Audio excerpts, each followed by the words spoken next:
Hello, बच्चों. Let's see this question. The question says ABC is an equilateral triangle with O as its center. F1, F2, and F3 vector represent three forces acting along the side AB, BC, and AC respectively, as shown in figure. If the total torque about point O is zero, the magnitude of F3 is option A F1 plus F2, option B F1 minus F2, option C F1 plus F2 by 2, and option D 2 times F1 plus F2. तो हमारे पास एक equilateral triangle है इस figure में and उस पर ये जो गिवन तरीके से फोर्स लग रहा है F1 F2 और F3। तो हमें बताना है कि अगर हमें कंडीशन गिवन है कि इस पॉइंट के अबाउट नेट टॉर्क है इन फोर्स की वजह से वो जीरो हो तो F3 का मैग्नीट्यूड क्या होगा। तो हम इस प्रॉब्लम में जो कि कंसेप्ट यूज करने वाले हैं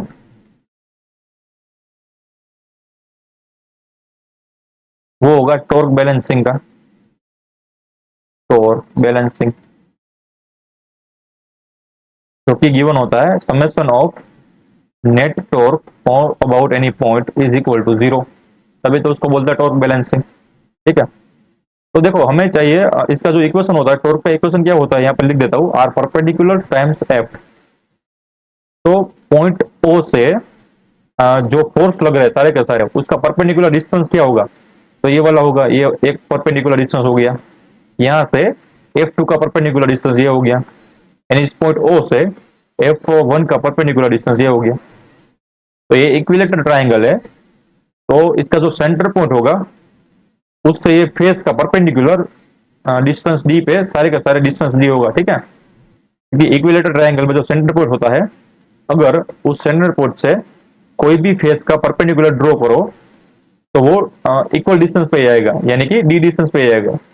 ठीक है, तो हमें परपेंडिकुलर डिस्टेंस भी मिल गया सारे के सारे फोर्स पे। तो हम अप्लाई करते हैं रूल को।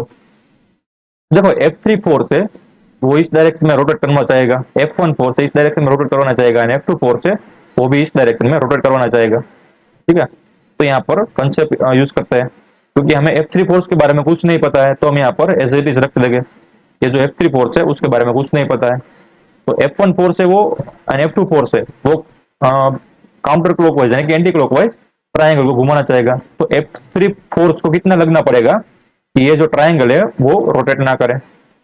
तो यहाँ पर मैं लिख देता हूँ torque due to F1 force F1 times D, ठीक है, plus torque due to F2 force यानी कि F2 टाइम्स डी, एंड यहाँ पर मुझे क्या मिलेगा torque due to F3 force यानी कि F3 times D is equal to क्या मिलना चाहिए, जीरो मिलना चाहिए। यहाँ से मिला मुझे F1 is equal to sorry F1 plus F2 plus F3 is equal to zero.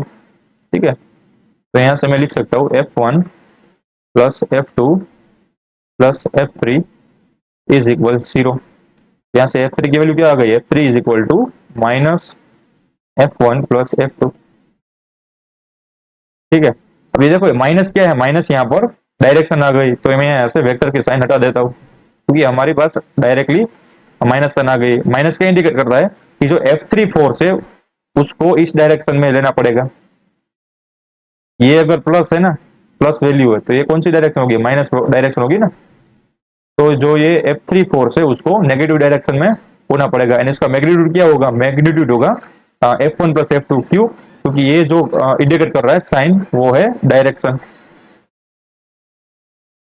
ठीक है, ये भी वेक्टर ही है, एंड F1 प्लस F2 है वो क्या इंडिकेट कर रहा है, वो इंडिकेट कर रहा है मैग्नीट्यूड।